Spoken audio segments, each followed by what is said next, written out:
Whistleblowing. Yeah. So we want to talk about that. What it means, because a lot of persons might be thinking, how am I really free to speak, to say what I know? That's one. The other issue that I want us to put squarely in line now, and they are complementary. As we are looking at what our civic responsibilities are at this time and how hard we need to push to break the back of something that has, this is a stronghold that has held Jamaica in its grasp for decades. I would say decades because, those of us who see Jamaica coming into her own in 1962 would say we're entering our seventh decade and we're not carrying it with us. Some might say it is for centuries because Jamaica, was in existence before 1962. And there were some things, it was the same pattern, I believe, obviously it was because we had colonial rulers. And it meant that we were not truly in possession of even our own God-given rights. That's true. So there's some things that we're not going to allow them to steal it and steal away our future. So now that the SSL thing has broken, now that we are fairly confident without fear of contradiction that a lot of persons who should have done better, dropped the ball, dropped the catch, as one writer called it in one of the weekend papers, that both administrations of government dropped the catch. SSL spanned 2 administrations. Drop the ball. They never take the catch. They didn't take the catch. He said drop the catch. Or maybe they fumbled it. It come in your hand and then you drop it. Yeah, drop the catch. So now we know that this thing spanned 2 administrations. We don't need to be trying to figure out if it's a JLP problem or a PNP problem. It's a Jamaica problem. And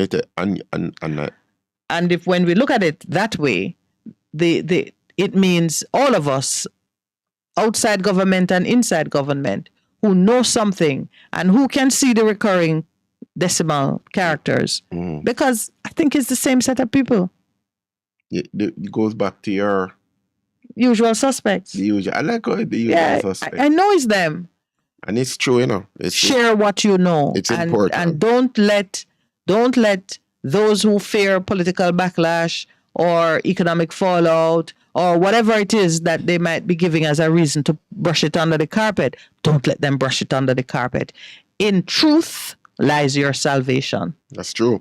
And I don't know. So the other issue, let me just the other issue, the other thing I want to deal with, I got a rather remarkable letter from a certain high priest, and I've been going through it, and if he's listening, he knows. And I want to speak on it because there is a duty again on those who are messengers of a high order to deliver their message effectively. I'm going to come at it from a question that Christ answered when the mother of Zebedee's 2 boys brought the 2 big men to Jesus and said, allow one to sit on the left and the other one on the right. This morning I dramatized it for Lowell. He has to put up with my dramatics. I said, I can just imagine the mother saying, what the 2 of you doing with this man all the time? And spending all of the time there, quit the job that your father had worked so hard to set him up in fishing. And then the 2 of you just dropped the thing and gone around with this man. What is it that is going on there? I want grandchildren, And I just imagine the mother saying to the boys, what are you doing? And the boy saying to, well, Mom, he's building a government and, we are going to be in it. We are on the ground floor. This is a first mover opportunity. And she said, oh, that is rubbish. You all ask him what position you 2 going to have in this new government? And the boys looking at each other like, oh, we couldn't ask the rabbi that. And she said, well, I'll ask him. And because mothers are special from generation to generation, she marched the 2 of them. Absolutely. Jewish mothers apparently are exceptionally powerful. Perhaps they're like African mothers. She marched them to the rabbi and said, can these 2 have left and right? His answer is what attracted my attention. because he went on to give that parable about the first and the last. Mhm. He spoke in a parable about the first He and the spoke last. about what it is that And causes people to be leaders. and he, in that brief exchange, he spoke to that eternal characteristic of leadership. If you put yourself up to be representative of the people, it means you are a servant to the people. You are not to lord it over them. The reason that he said no to the request, obviously, because he said it's not mine to give. And not even that, we're not willing to But go. are you willing to to go go through what I have to go through? Can you drink the cup? Aye, that I'm going to Of course, the boy said yes. They have no idea what the cup is, but they know that they would die for. Well, they said they would die for the rabbi. Well, they didn't. I mean, the disciples scattered when it came down to it. Not even Peter would own up to being one of the rabbi's followers. They died. But they all did bite the dust. Yeah. So leaders, and I'm not telling you that you're going to die tomorrow. You must die eventually. But the point of it is, those in positions of leadership must always remember it is not for them to lord it over those that they lead. It is for them to be a servant, and it is for them to be willing to die. Whether it is die in your reputation, physically die because while you're leading a march, somebody shoot you or carry you down. Whatever it might be, you must come at it with that commitment. So in this time of SSL, I hear some very encouraging statements, sounding like the two boys, John and his brother, that they're willing to. I hear Minister of Finance saying, we're going to give you the truth no matter what. I hear the Prime Minister saying the same thing. We will spare no expense. In fact, as he was saying, they're not bailing out any failed institution that get into that condition because of negligence or fraud. As he was saying that, he was saying, we will spare no expense in getting to the truth, to the bottom of it. And they have invited independent third parties who have great interest, guys, for them currency. The FBI, they've invited in, so they say, and they've invited other other countries with their law enforcement resources. The FBI couldn't keep the FBI out of this party at all. They would write their own invitation to this one. They're going to crash the party. They would crash the party. So we are hearing persons saying, we are committed to the truth and we're committed to transparency and we are not going to be cheap in getting to the bottom of things. We're hearing those sentiments. Can they drink the cup? When you get a report that leads a glaring trail to people to whom you're connected, who you know, absolutely. When you get that information, will you have the courage to act on it? Because that is the cup of leadership. Cup of servanthood. And the cup of servanthood. So those are my two issues. I mean, they're big issues, so naturally we can spend some time on it. But I want to go back to the first one. Yes. Which speaks to, as we call, it's a call to arms, for us as Jamaicans, whether we like it or not. A call to take responsibility for what is happening and to understand that the real solutions lie within us. The real solutions are there. We see a lot of things happening.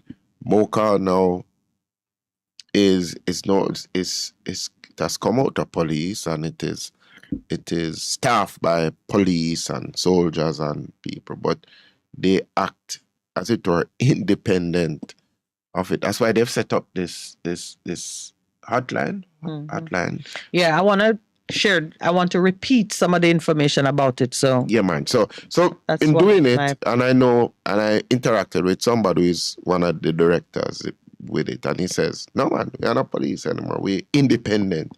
So if you know anything," he said, so do not fear anything, for I am with you. Do not be afraid, for I am your God. I will strengthen you.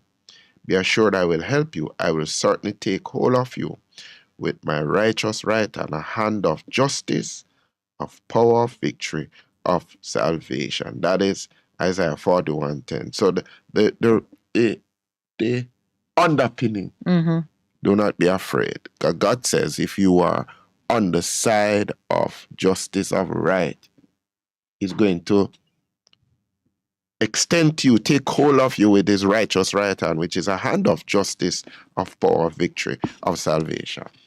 So again, that's one of the expression of the Holy Spirit. Yes. When He says to us, it is not by your might or by your power, it will be by my Spirit, Spirit of God. One of the expressions of the Spirit is the fear of God. When you have the fear of God, you have no place for the fear of man. Yeah. Because all you're thinking is, Lord, if I don't do what is right in your sight, my soul is lost. So when you fear Him who can deal with your soul and your body, above the one who can only deal with your body, yeah, you might lose your job.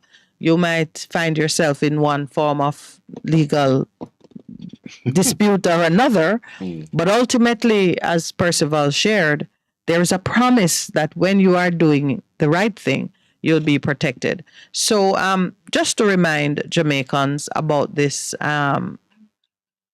hotline, the National Crime Prevention Fund, chaired by Miss Sandra Glasgow, they are the financiers behind the MOCA initiative to create a channel for persons to call in tips. You remember we have the other one that deals with murder or whatever, crimes. Crime, yeah. Yeah. Crime Stop. Crime Stop, funded by. So this is not taxpayers' money being used to fund police receiving tips about government workers or other persons. I'm saying give it a chance, feel confident to use it to get whatever information you need to get in. There are many citizens out there who know something. The reward when you call this line with your tip range from $10,000 to $1 million. So here it is. You who know who has what hidden where, it does not matter how you came to the knowledge of it. This is not a situation where you have to be anxious about giving your photograph and your TRN and showing up in court. They have their ways of protecting your identity so that you can share the information. And if that information bears fruit, you can be rewarded. Now, a lot of us are so angry at those who betray our trust all the time that I'm sure the idea that you could be rewarded for sharing something that burning in your stomach and you really want to get rid of it ought to give you a little push to share what you know. The country's first anti-corruption tip line, it is 888 MOCA TIP. 888 MOCA TIP. And it was recently launched. It was launched on the 9th of December last year, a little Christmas gift to Jamaica. It gives members of the public an opportunity to make reports related to public sector corruption.